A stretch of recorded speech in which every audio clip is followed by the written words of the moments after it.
መብቶቻችን ቀን በቀን የተጠቀምንበትና የተከበርንበት ባለንበት ወቅት በትምህርት ሚኒስቴር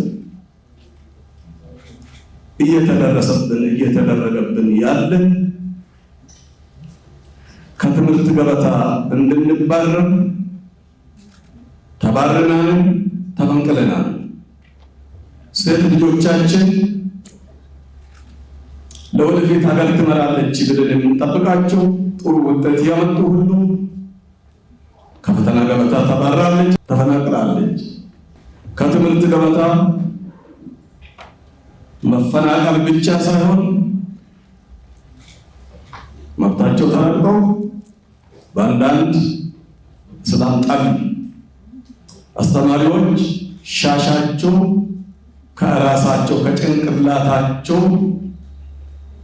ተነጥቆ በጫማ ተረግጠዋል።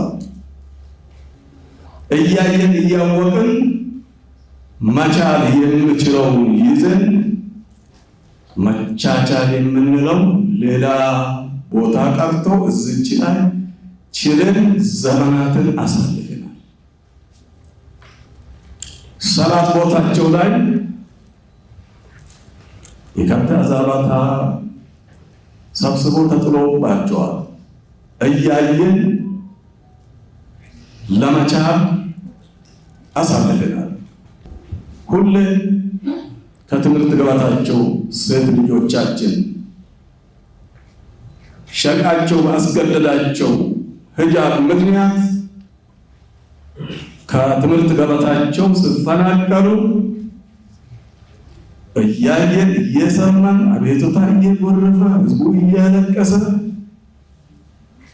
ብቸኛ ተቋማችን ነውና አቤት እያሉ ጆሮ ዳባ ሆነን እስኪ ሰላም ይበልጣል፣ በዚህ በተለይ በቀና መንግስታችን ላይ አጀንዳ በፍጹም መፍጠር አንፈልግም፣ እንድፈጠርም አንፈልግም።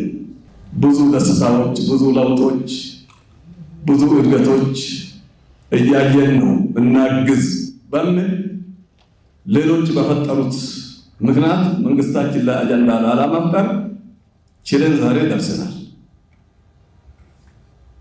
የኛ ትዕግስት ሄዶ አሁን የሸሪዓ አልባሶቻችን እንድናወልቅ በይፋ በአደባባይ ታውጆብናል። በዚህ ምክንያት ደግሞ ከትምህርት ገበታ ሙስሊሙ ህብረተሰብ ድሮ በአጼዎች በተለመደ መልክ እንዲፈናቀል ቋንቋውን አዙሮ አፉን አዙሮ መጥቶብናል።